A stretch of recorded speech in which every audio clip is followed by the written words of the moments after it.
to the Workforce Connections podcast, where we discuss workforce development in Southern Nevada. Here's your host. Hi, and welcome to the WC podcast. Today, we have a very special guest, my friend, CEO of Aristocrat Gaming, and my fellow member of the LVGEA board, Hector Fernandez. Hector, welcome. Thank you very much for having me. We're so glad to be here. I know your schedule is very busy, so it's taken us a while to get there, but here we go. One of the things that really I want people to know about you is that you have a great immigrant story. We've talked often here about the immigrant journey and how we, our parents, our grandparents, have come here of many families to pursue and obtain the American dream. So let's start there. Tell us how you came here. Tell us a little bit about your family and the beginnings here for the Fernandez. Sure. So I think one of my favorite things from Hamilton is immigrants, we get things done, yes. right? It's one of my favorite quotes. Look, I was very fortunate. I was a year old when my parents decided that, they looked at I'm from Guatemala. They looked at the country and they said, to really give the right opportunities, long-term opportunities, they felt like coming to the U.S. was the best option. Very difficult to do that back in 1980, but they figured out a way. But like all immigrant stories, they ended up in East LA. So for many that don't know a lot about East LA, great town, but not necessarily, the mecca of economic growth. So I was raised there until I was about 9 years old. I went to a public school there, not a great school either. And I remember the principal telling my mom, "Hey, if you keep your kids here, there's no way they will ever get out." And it's not from lack of trying, it's not from effort, it's because of what you're surrounded with. And over time, you end up adapting to what you're surrounded. But she said, it's very clear that your kids are intelligent and they're driven and they're motivated. And so she gave us this opportunity to meet this woman that provided scholarships at these very fancy private schools. And you have to remember, my mom didn't speak any English. And I have two older sisters. And so part of the process was us helping fill out these applications. And my older sister and I got in first.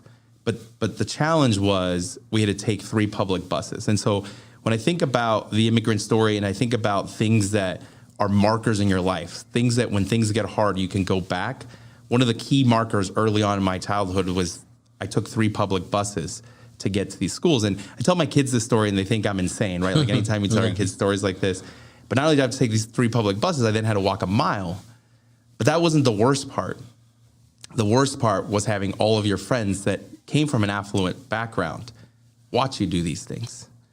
And I remember, so that was one really key marker for me growing up, was having to take these 3 public buses, but I felt very blessed for this opportunity. The other key marker that I was always remember in my head is we had to wear uniforms, and so my mom would buy us the used uniforms. We just couldn't afford the new uniforms. But the one thing you could have an option on is the kinds of shoes you wore. Well, as you can imagine, I was pretty poor, so my mom shopped at Payless. For anyone that knows the BOGO sales, right? Buy one, get one.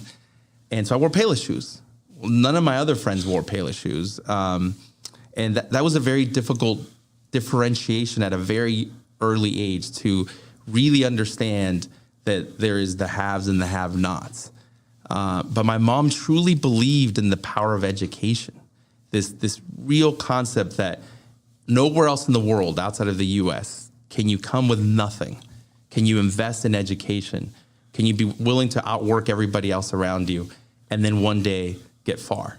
I often talk, my mom passed away a couple of years ago, and so she got to see some of the success, but she didn't get to see all of it. And one of the things I always talk about and think about is my mom made the sacrifice that very few people are willing to make. And that's the sacrifice that impacts generations.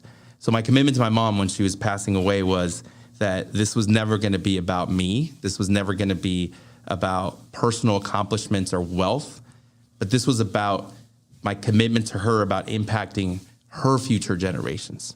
And I call her generation the transitional generation because she made the ultimate risk of leaving her family in Guatemala to come to a foreign country with 3 small children and then be willing to make all the trade-offs that most of us today would never be willing to make in order for her future generations to be successful. And I think that's really where the power in all of this is.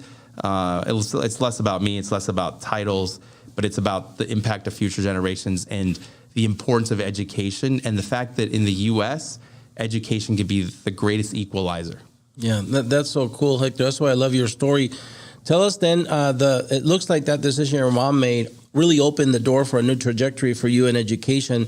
Take us then after that, that high school that you went through, or that elementary, middle, and high schools that you had to take buses to, but opened the doors. What happened afterwards? What was your post-secondary education journey like? Sure. So one of the third markers is, I remember, I'll talk a little bit, I got to fourth grade. Keep in mind in third grade, I was the number one in my class.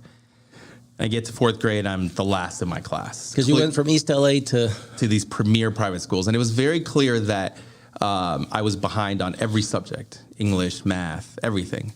And it was very hard. I had to work really hard. And I remember when I was graduating 8th grade, I didn't win the best student, but I won the most improved student. I remember sitting there because I didn't think I was even going to win it. It was like this weird thing. And I was sitting there reflecting on, wow, like all of those sacrifices, all of those long hours. Again, I wasn't the best student, but I was the most improved student. And so I took that momentum into high school. And when I was graduating high school, I was thinking about what do I want to do from a college perspective? And I looked at lots of different college options.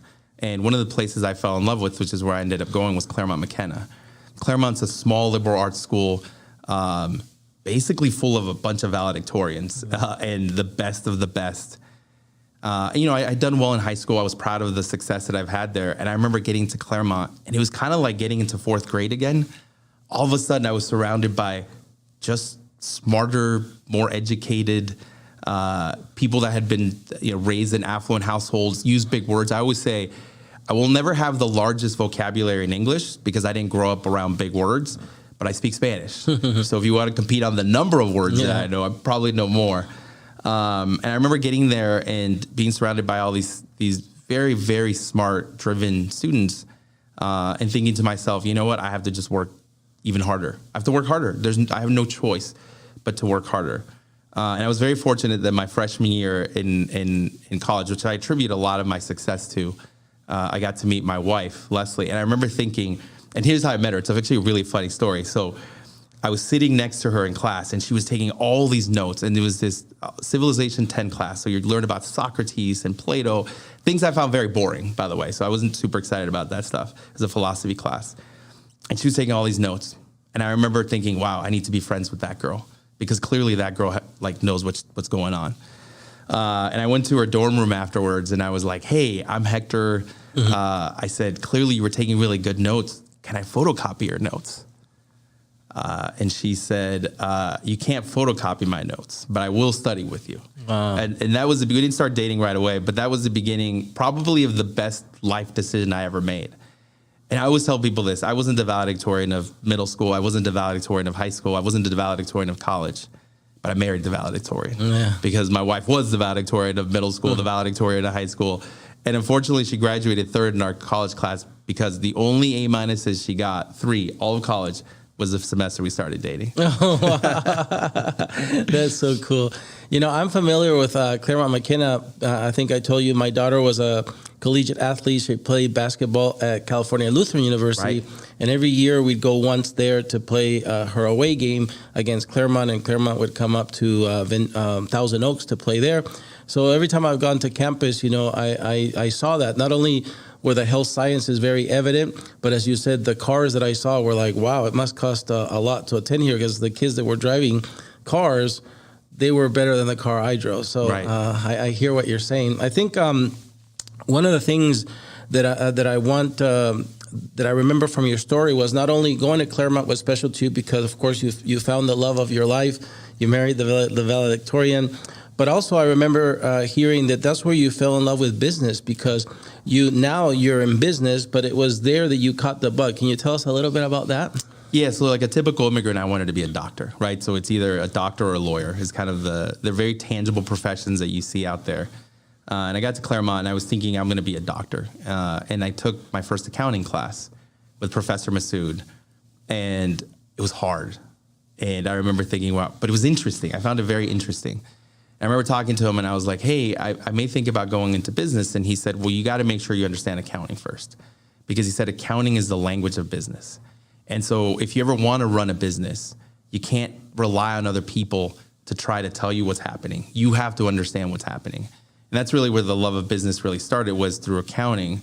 And then later on, I took economics classes, and they just really resonated with me. This concept of, not just about making money, but how to manage complexity. That's the thing I think Claremont really taught me, was how to use my brain in different circumstances, not memorize case studies, not memorize situations, but given an ambiguous world, which is what we live in, what is the process by which you go out and make decisions?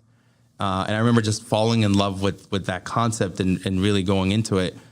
And I remember thinking, I now need to get an internship, a job, right? I need some professional experience, because I just didn't have any and I wasn't really surrounded by it.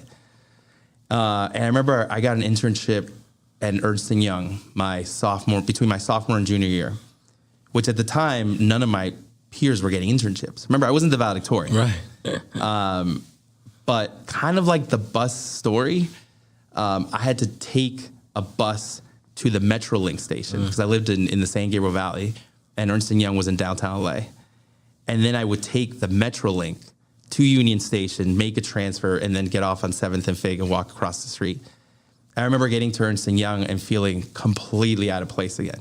It's one of those things, right? Like, people don't understand that if you're not surrounded by something, if it doesn't look familiar to you, every single time you do something new, you get this feeling that, hey, do I belong here?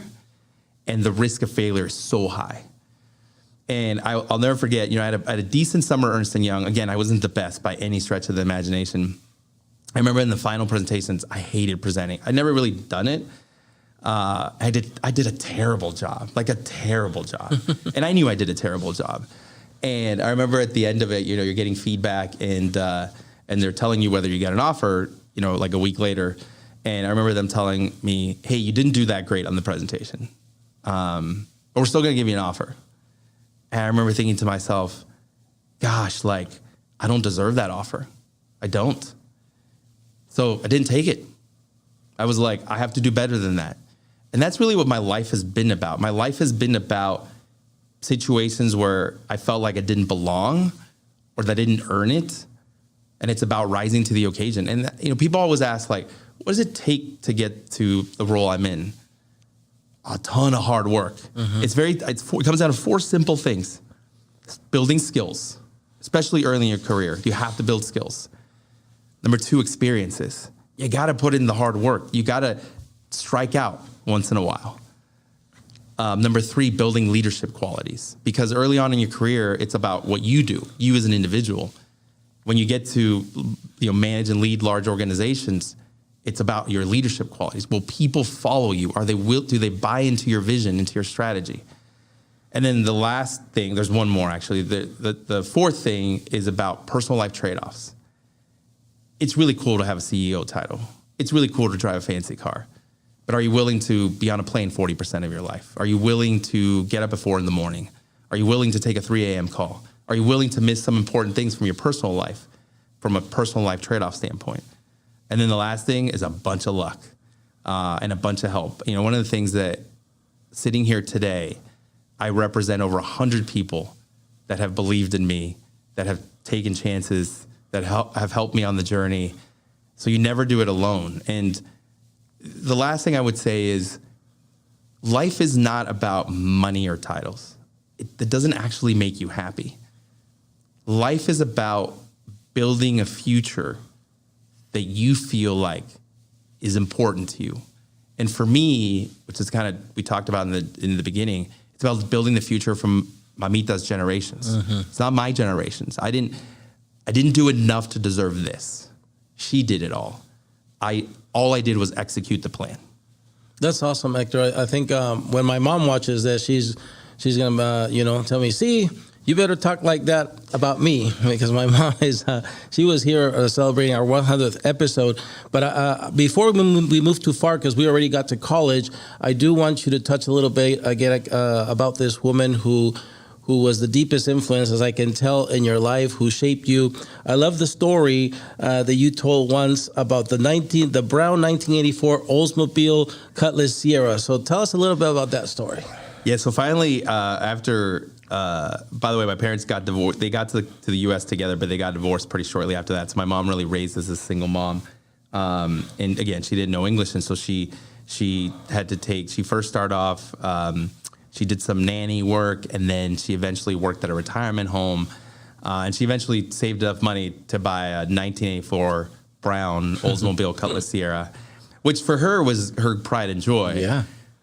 For us, when you're a small kid and you're surrounded by Mercedes and BMWs, you're kind of like, oh, Mom, can you drop us off like a block from the start of school?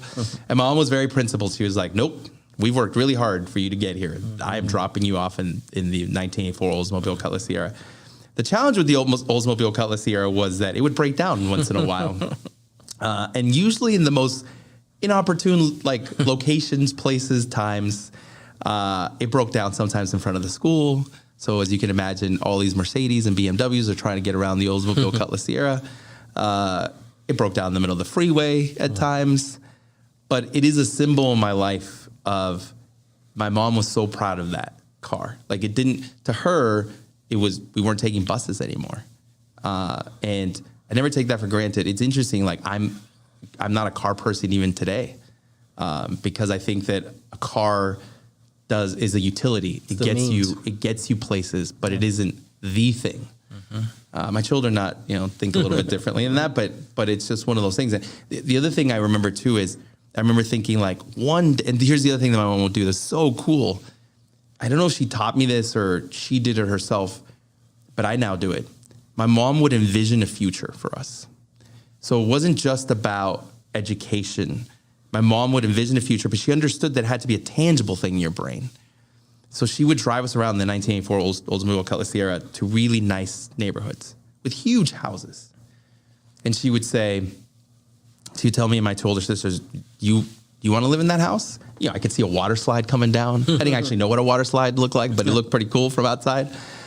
And I'd be like, yeah, Mom, do we have a shot? And she's like, well, we don't, but you do one day. Wow. And so if you want to live in that house one day, this is the things that you need to do to be successful. And I remember I started doing that at a very young age, envisioning what a future could look like. So I would envision dropping my kids off in a Mercedes or a BMW at a fancy private school. I would envision living in this large house with a water slide. And I tell you, I don't ever take that for granted. Every time I drive to my house today, I always pull up and I look at my house. I don't have a water slide, but that's beside the point. And I think, wow, I live here. You think of Mamita? I think of Mamita. Wow. I'm like, Mamita, we did this. That's so cool. We live here. And it isn't about me living here. It's about my children live here. My children get to experience these things. And it's going to be about their children and the legacy that she will leave behind for the sacrifices that she was willing to make that most humans aren't. Yeah. Hector, before we dive into your more of the professional life, one of the things I also love about when you tell your story, and again, it was born in your years when you fell in love with business, you have this philosophy that if you want to be good in business, you have to be willing to surround yourself with people that are smarter than you and be willing to listen. Tell us a little bit about that. Yeah, I think part of it is because I was never really the best at anything, right? I just wasn't. But it was very clear early on in my life that you surround yourself with better people because they make you better. They pull you up. If you surround yourself with worse people, they pull you down. And you see that with a lot of famous athletes or people that grew up with a similar story as I did, but didn't do that, and they've been pulled down. And so that's been my philosophy as I've built teams at work. Early on in my career, I always said I'm going to be the best at one skill. So whether it was a TM1 program or Excel or whatever it was, I always said I'm going to be the best at one skill, and I'm going to be known for that one skill. And that will be the differentiating factor. Not 5 things, one thing. And then as I started to have the opportunity to build teams, I said I'm going to surround myself with people that are better than me, that are smarter than me, that if it's supply chain, I'm going to surround myself with the best supply chain person I know. If it's marketing, I'm going to surround myself with the best marketing person I know. And that's been my philosophy. And so if you look at the gaming industry, which I work in, is interesting because it's a very insular industry. And so a lot of people come into the industry, never leave the industry. And so when you think about talent acquisition, a lot of people go and take talent from each other. It's a very interesting industry where they just take talent from each other. We followed a different path. We've said, okay, there's plenty of talent out in the world. The question is, go find the right talent with the right skills and experiences, and they can learn the industry. And so that's what we've done. Over 50% of my direct reports are non-gaming people. I would probably argue of all the gaming companies, we're the exception. Yeah. And it's worked out extremely well. And then the other piece is recruiting. I haven't left recruiting of my direct reports to HR or an executive recruiting firm. Actually, I don't use executive recruiting firms. I personally recruit people. Because if these people are going to sit at the table and have a voice and drive decision making, they have to believe in the vision. We have to obviously have a good relationship. And they need to know that I'm personally vested in their career. And so the team that we've built, I personally recruited them. And we believe in the same vision and we want the same things. And unlike a lot of corporate organizations where you're kind of looking behind your back and saying, oh, who's trying to stab me in the back to take my gig? That's not the culture that we have built. We all have a role to play. By the way, my role is not to make all decisions. In fact, my role is to make the least number of decisions possible. My role is I tell my team all the time, my role is to deal with bureaucracy. My role is to remove obstacles. My role is to give you resources if you need resources. And ultimately, if you need my help, I will help. But my role is not to do your job. And I just learned that at a very young age. And a lot of executives really struggle with that because they really believe that you have to be the smartest person in the room. I always know I'm not the smartest person in the room. I walk into the room, my direct reports, I know I'm not the smartest person in that room. And I'm okay with that. That's so good. Hector, let's dive right into Aristocrat. That's how we met. We both serve on the LVGEA, the Las Vegas Global Economic Alliance. Tina Quigley and her crew do a good job at, convening these subject matter experts across industries. I spent 20 years in the gaming industry and never got to meet the folks at Aristocrat or the other manufacturers that supply the equipment that are used in the casinos. So tell us about Aristocrat. What kind of company is it? What's the size of the business? And a little bit about your role at Aristocrat. Sure. So I call us the biggest kept secret.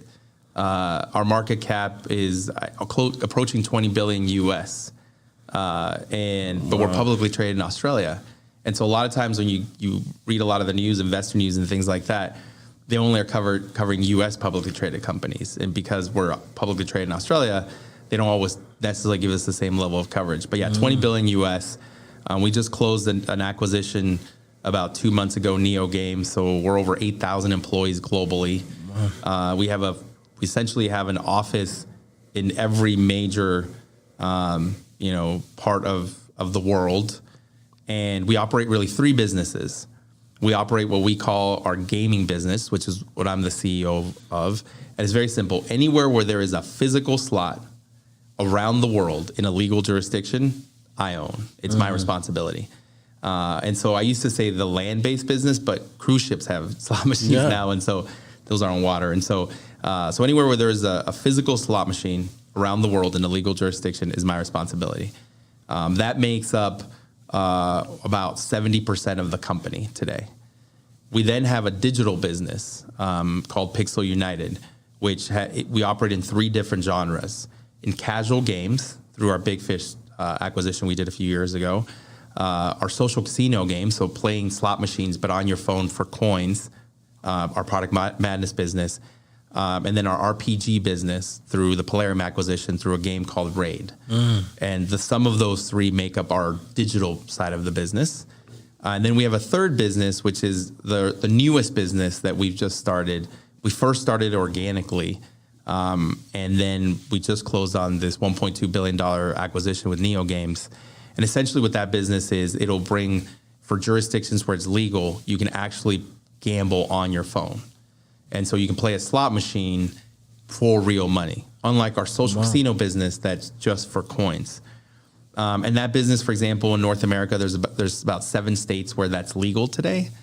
New Jersey being the first one that legalized in North America. But it's very prevalent outside of North America. So it's very big in Europe. It's actually very big in Latin America. Every time I go to Mexico, it's just everywhere. And so it's a nascent industry, particularly in North America, where we believe we have the right to win. Because ultimately what we do, of all the 3 businesses I just explained, we create content. And that's our competitive advantage. We believe we have the world's best slot designers. And we can take that content and put them in a physical slot machine. We can take that content and put them in a digital setting where you can play for coins. And now we can take that content and put it in a digital setting where you can play for real money. That's so cool. And I know earlier you did say your role as a CEO is not to make the decisions yourself, but to surround yourself with really capable people and remove barriers, empower them. And so I won't ask you to repeat that. I do know that your team was in Peru recently. I saw that on their social media. And I also have heard you say that at Aristocrat, the business goes number 1, people, number 2, customer, number 3, the business. Tell us why that's important. Yeah, so when COVID happened, it was you have, again, these defining moments in your life. And that was definitely a defining moment in my life. Because if you go back 9 months before that, I actually had made a shift from finance to running a business. So when I first started Aristocrat, I was the CFO of the Americas. My background's mostly in finance. I've had a few commercial roles before that as well, but it's mostly finance, which is good because it's the foundation of business, right? No one can try to pull a fast one on you when you understand the numbers. And so I made this transition to run the Americas region. So I was the president I got promoted to run the Americas as the president of the Americas. So that was a really big transition. Again, felt out of depth, felt, do I belong? All of a sudden, I'm the new kid. If you were to ping our competitors, and it's funny because I've chatted with them, and the day that I got announced to run the Americas at Aristocrat, and you said, who's Hector Fernandez? All of them looked at each other like, we have no idea who this guy is. Like, literally, this guy came out of nowhere. Because I literally joined the company 7 months before. Wow. So I had no idea who I was in an industry where people stayed their entire careers. And so, I'd gotten promoted, and then a few months later, COVID happens. And our global gaming business goes to zero overnight. Everything shut down around the world. And I remember thinking with the team and talking to the team and saying, what are we going to do? There's no playbook for this. We pulled out our disaster recovery plans. We have disaster recovery plans. Like, nope, the warehouse didn't burn down. Nope, this didn't happen. No, it's a global pandemic. It's not in here. Yeah. So there's no playbook. And we said, okay, well, we're going to first figure out what do we need to do from a short-term perspective to make sure that we protect the business long run. But we're not going to spend a whole lot of time doing that. We're actually going to spend a lot more time figuring out what are we going to do when the world opens up to leapfrog everybody else. And I've learned this a long time ago. During economic downturns, businesses that invest and can look past the grim situation usually come out significantly ahead. Businesses that focus just on cost cutting and say, well, I just need to live for tomorrow, usually come out behind. But part of that transition was we looked at it and said, we need to rethink how we run this business. And we came up with this very simple model, which I remember at the time, it was so simple, but yet there was debate around, was this the right thing to do? And in hindsight 2020, now it's like, of course it was the right thing to do. But at the time, remember, we're making zero money. Yeah. Everything's closed around the world. Yeah. And we said, we're going to change our decision-making framework to be very simple. And we're going to follow this process. Our people, our customers, our business. And that very simple decision-making framework made it so every decision that was hard, are we going to lay off people? Are we going to furlough people? What's the process we're going to do that? Are we going to continue to invest in D&D? We ran through this very simple framework. And it's not that we didn't lay off people. It's just that we did it in the right way, and we communicated it, and we gave them a huge heads up, and we did all the right things.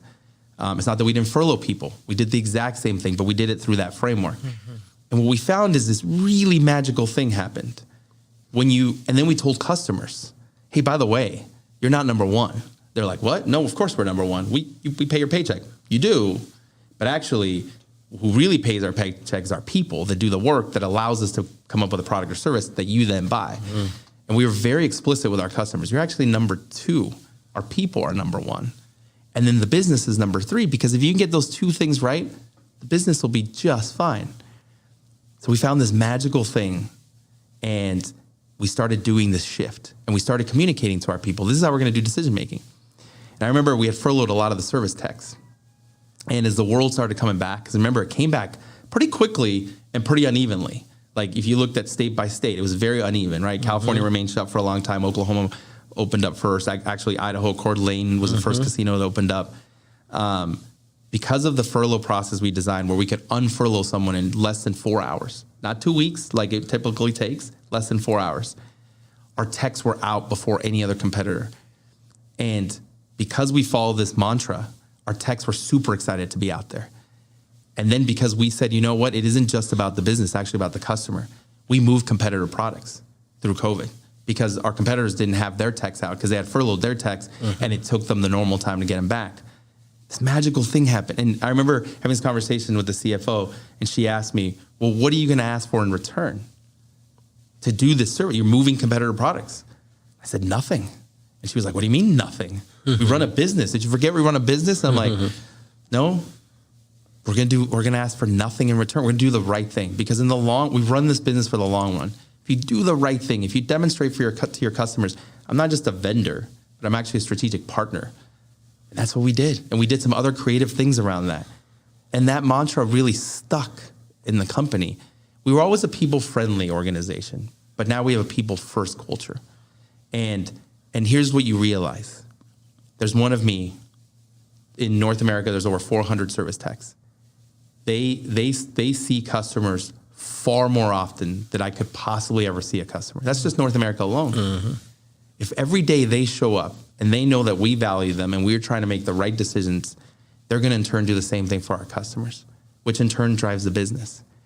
And so it's an interesting dynamic, because a lot of times when you run a business, you spend the vast majority of your time looking at numbers and looking at the P&L and understanding what are the different things we have to do. We spend the least amount of time doing that.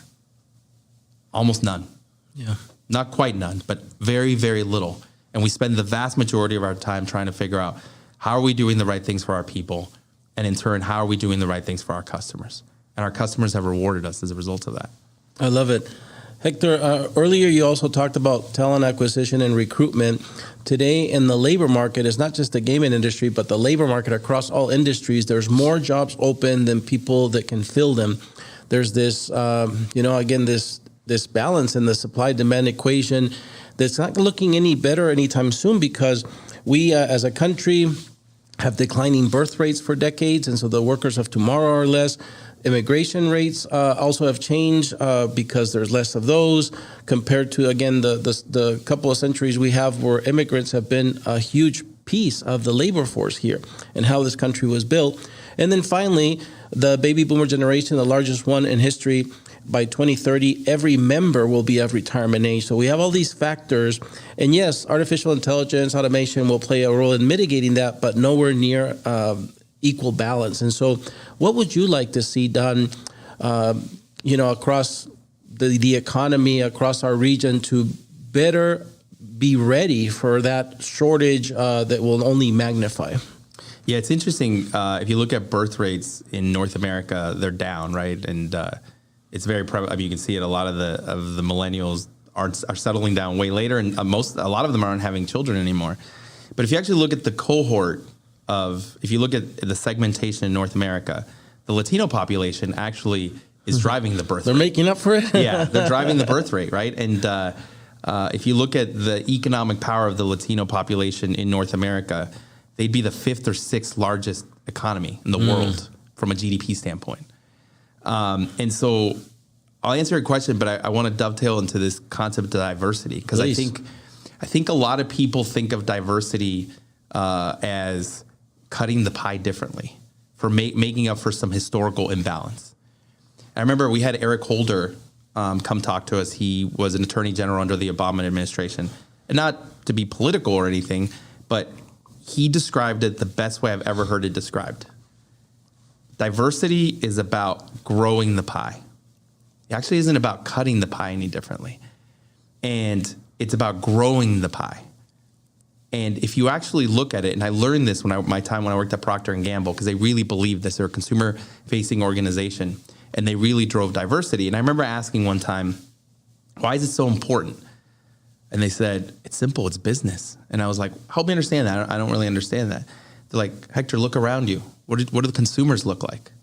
I was like, well, yeah, they're all very diverse. They're like, how could we possibly make products to service a diverse consumer base without having diversity inside the four walls? And remember, they're based in Cincinnati, so it's tough to drive diversity in the Midwest. And that always stuck with me, this concept that when I take Eric Holder's view on it's about growing the pie, not cutting the pie differently, and I take this view about diversity as an economic engine, that's actually what I believe in. I believe that if you look at our player base, our people inside the building we should work every single day to emulate, to look like what our player base looks like. Why is that?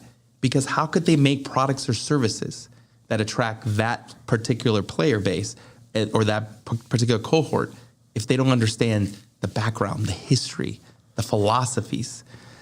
And so that's the way I think about diversity. And it's the same way I think about talent. You need diverse talent around the table to make sure that you're driving to the right decision making. Not people that look like me, not people that think like me, but people actually that represent kind of the global environment we operate in. And so we spend a lot of time being very thoughtful about that. We do personality assessments, and we spend quite a bit of time making sure that not all of us are the same personality traits, because that's how groupthink happens, and that's how bad things end up happening. And so we have a very healthy, challenging culture in the organization where even though I have the CEO title, I get challenged every day. Sometimes I don't love it, but it's part of it. But I get challenged every day. Are we making the right decisions? From a talent perspective, it is very clear we're going to have a shortage of talent. And as much as people like talk about AI will automate I'll call it the low-hanging fruit. AI will never replace human intelligence, human ingenuity, human creativity. It just won't happen. It will make certain tasks easier to do. And if you look at how the U.S. got to where it is over the last 250 years, the Industrial Revolution is what drove the fact that we are the largest economy in the world. And that was because it automated all of the lower hanging tasks and then allowed the country and the workforce to focus on the higher tasks, and then over and over, and you kind of see that progressing, and that's what's driven GDP growth. That's what's driven success of this country. Immigration has played a huge part of that success, obviously, as well.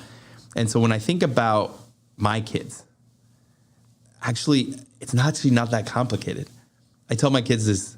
I said, wake up in the morning, put on clothes, drive to work, get there early. I'll work everybody else around you. I told that to I have a 17-year-old daughter, and I told that to her, and she's like, "Is it that simple, Dad?" I'm like, "It's that simple.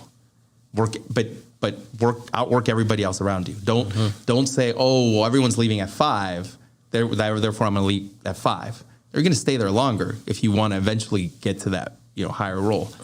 And so, but the foundation is always education. I mean, I always remember Mamita's words, like education is the greatest equalizer in this country.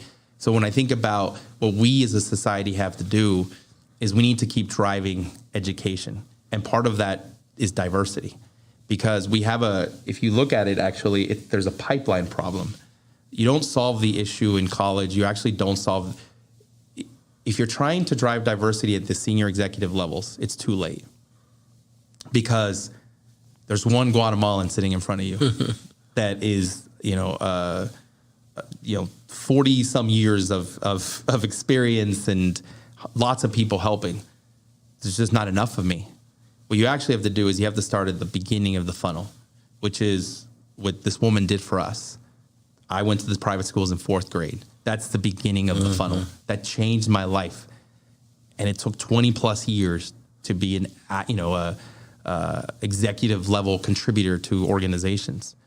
And so when I think about even Nevada, this is why the work that LVGEA is so important. If you think about Nevada itself, there's 2 things that Nevada still needs to continue to improve on: education and healthcare. the infrastructure of Nevada, I call this like Aristocrat. It's the biggest kept secret. Everyone thinks of Nevada as Las Vegas. Everyone thinks of Las Vegas as the Strip. Everyone thinks of the Strip as I'm flying in on Friday, super excited. I fly home Sunday, not super excited. And that's the vision that people have of Vegas. And the work I love that the Tina and the LVGEA do is to open up and say, actually, Nevada and Las Vegas is a great place to live and raise a family. And it is. I'm a California, raised in California most of my life. I've lived in Ohio. I've traveled the world. I got to tell you, Vegas is my favorite place. Not because of the Strip, but actually because the suburbs are so good and the quality of life is so good. It's a city of 2.5 million people with an infrastructure of 50 million plus because of the number of visitors we get every year. You want to go to a concert, you want to go to the best restaurants, you want to do anything. Now sports, right? You want to do anything, you can do that in Las Vegas. So it's much more than the Strip. But there's things that the city and the state, as a result of the high growth that we've had, have left behind, and that's education and healthcare. And so I think that we need to continue to double down. This is why we do so much work in the community behind education. But it isn't trying to hire the next diverse executive. It's actually, how do I impact an elementary school student's life? How do I start the funnel knowing that that person will probably never work for me? But it isn't about working for me or working for the company. It's about bringing up this entire cohort and increasing the funnel. And so I think that's tough, though, because I think it's hard for people to get their heads around not something tangible. It's tough for people to say, I'm going to make investments in the community that I may actually never see any returns on, but you're doing it for the greater good. And I believe that if you do those things, people will want to come work for you over time, right? It may take 20 plus years, but eventually that's the next wave of leaders. And so I think I always think the foundation is education, because I know no other country in the world, and I could be wrong, where it's the greatest equalizer like it is here in the U.S. Yeah. And I'm glad that you said that as kind of a segue for my last question on the professional life. One of the things that we did with the LVGEA, our chambers of commerce, our K through 12 system, our community college, we convened here in Southern Nevada for the first time industry sector partnerships to support the 7 target growth sectors that the LVGEA calls out in its comprehensive economic development strategy. And as you said at our last strategic retreat at the UFC, we talked a lot about those 10-year goals for education, healthcare. And one of the things I've enjoyed over the last couple of years is we convene employers in this very building, small, medium, and large, like Aristocrat, on these 7 sectors. And we've heard from them, how can we help them? And one of the things that came out, as you said, and I'll show you after this interview, is they asked us to create booklets, if you will, activity booklets for elementary school students that describe their industry, the occupations within their industry, and some skill sets that they needed. And they said, because it benefits all of us. And so I'm glad that you're thinking already that way. Why do you think it's important to listen to the needs of industry, because that's the demand side, and then go back into the K through 12 system or even the post-secondary education system, which includes universities, colleges, trades, all that. But that's really trying to align the supply demand, and that's what we're working on. Why do you think that's important? Yeah, I think if we don't do that, to your earlier point about the aging labor force, and a lot of people are going to exit the labor force, we won't be the greatest economy in the world anymore. There's lots of up-and-coming economies around the world. You look at the things that China is doing and investing in very aggressively. You look at that was just in India. You look at some of the talent pool in India that is happening. And so it's critical. It's critical for us to invest behind these programs to bring that next generation up. Like I said, no one sits in this chair, in this role, and can ever say that they did it by themselves. And if they do, it's a lie. There's so much help that happens along the way. There's so many breaks. There's a lot of luck. There's a lot of hard work. There's a lot of trade-offs that you have to make. And so I think it is our responsibility from a societal standpoint, not even from a business standpoint, but from a societal standpoint. I think of Mamita and I think about the future generations, but I think Mamita would also think about how do you help other people that aren't necessarily related to you, but other people like we got helped when we came to this country. Because ultimately in life, when when you're taking your last breath, you're not thinking about the amount of money you made. You're not thinking about, your job title or the workforce success. The car you drove. The car you drove. No, you're not thinking about any of those things. Yeah. You're thinking about, did I make this place a better place? I think about that with my own children, because people always ask me, like, do you want them to be CEOs? What's your aspirations? You realize this at a very young age when they're young. One, your dreams are never their dreams. I wanted my daughter to go to Harvard. That is not her dream. And she let me know. But what you realize is you just want to make happy, healthy, productive members of society. If you can accomplish that as a parent, happy, healthy, productive members of society, and then if you could take that greater good mantra and do that in a workplace, help other people do the same thing, it creates an exponential factor. I can only impact so many of my generations. But if you can do that and take that mantra and use the power of a large organization through giving and development and investments, that ultimately makes a better future for all of us. And when you're taking that last breath, that's what I'm going to think about. That's awesome. We've talked enough business. Let's dive into a little bit into the personal life. Tell us a little bit more. You've referred to them already, but tell us a little bit about your wife and your kids, and what do you like to do with your family when you're not working? Sure. So again, I married the valedictorian. I would argue the best looking valedictorian in the world. Yes. She's such a good balance to me because I'm very intense and I have a lot of red energy, and she's a lot of green energy. She's about everyone being happy and love and things like that. And so we're a really good balance because we're very different. And in August, it'll be 23 years of being married. Congratulations. Thank you. The greatest accomplishment of my life, by the way, nothing else. That's being married to Leslie is the greatest accomplishment of my life. And then I have a 17-year-old daughter and a 14-year-old son. And it's funny, as a parent, I'll be like, oh, Mateo's doing this that really annoys me. And my wife's like, well, you do that. And you realize that a lot of the things, the attributes that you have that have led to success, when you're raising those attributes, are actually kind of annoying and tough. And so I've had to learn how to deal with that and manage that because I think a lot of times, while education is great, sometimes they take the positives out of it. Like it becomes too much about memorization. And I'll give you a very tangible example. Both my kids like to talk a lot. Like clearly I do as well. And sometimes they get in trouble for talking in class. And I remember we went to a parent-teacher conference and the teacher's like, Mateo's really smart, and I was waiting for the but. He's very social and he gets distracted very quickly. And I said, well, when you call him out on that, does he listen to you? Because that's important. And she said, yes, he actually, like when I call him out on it, he listens and he gets back on track.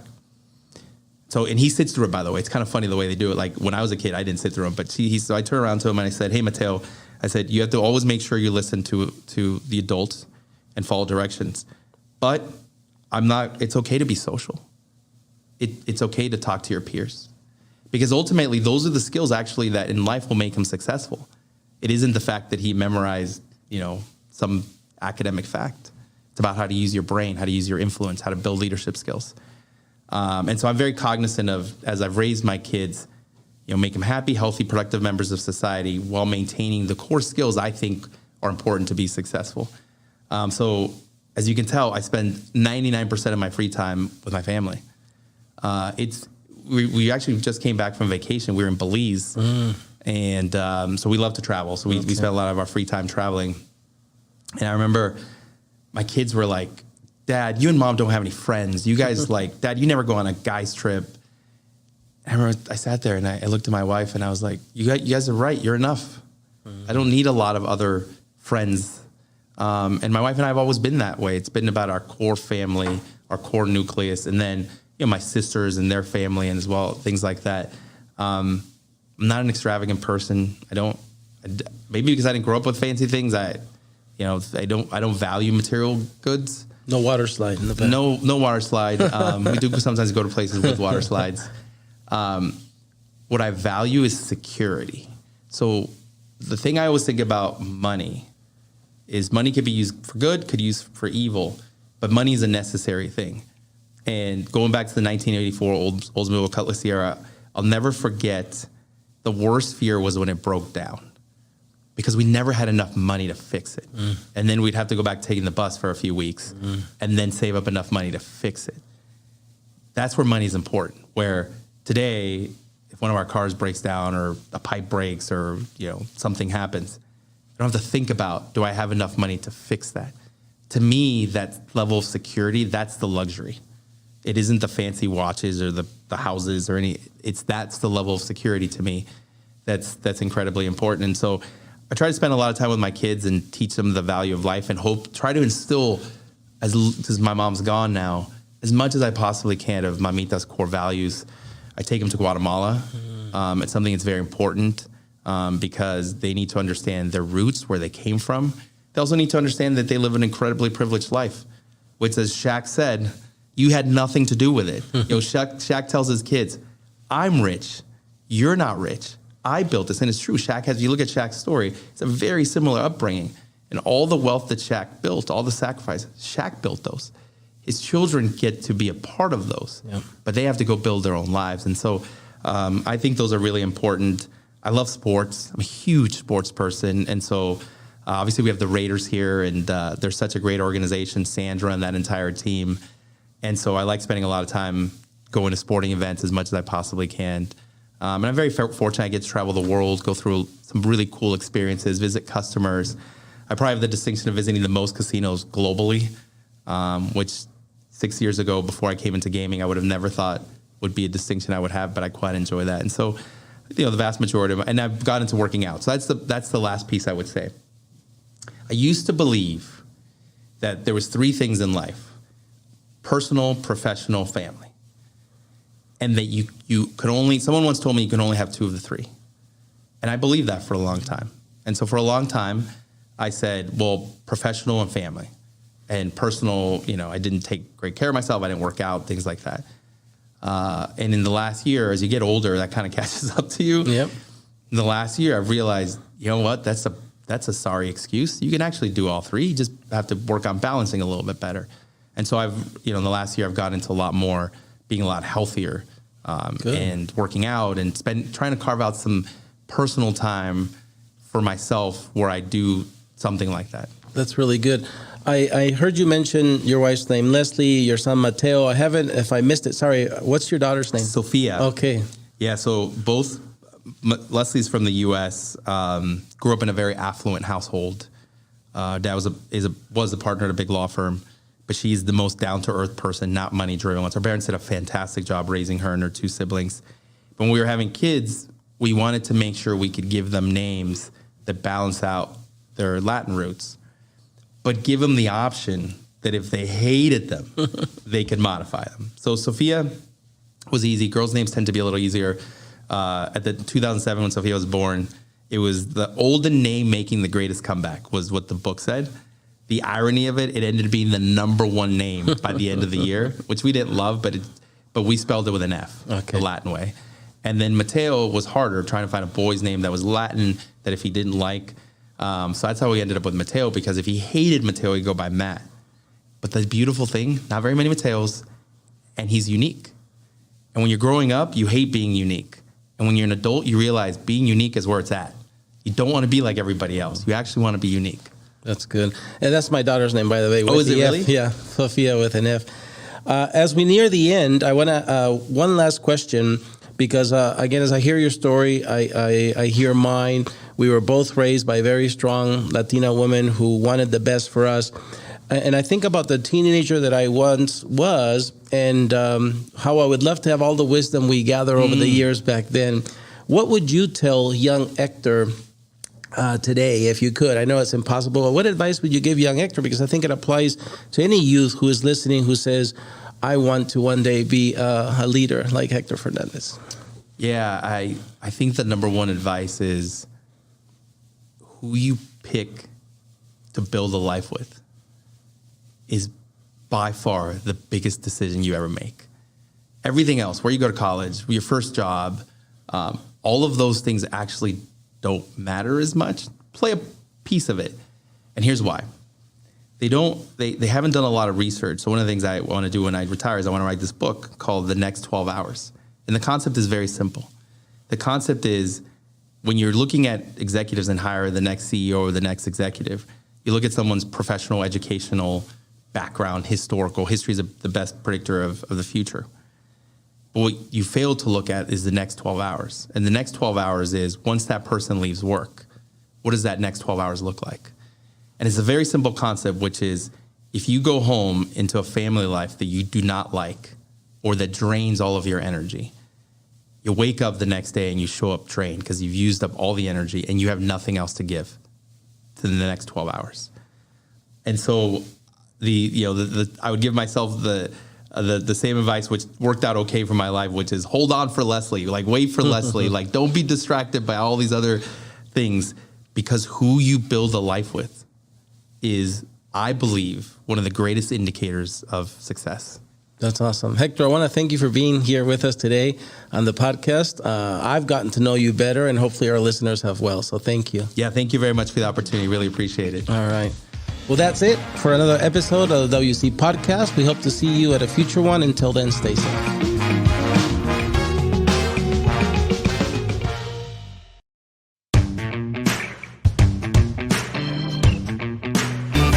Hector, thank you for staying over to do our bonus segment called Against the Wall. Are you ready? I'm ready, although I don't know quite what it is, but I'm ready anyway. Right, that's the whole thing. It's a surprise. The first segment is called Your Favorites. I'm going to give you a category. You're going to give me your favorite thing in that category. Okay. Let's start with an easy one. Your favorite food.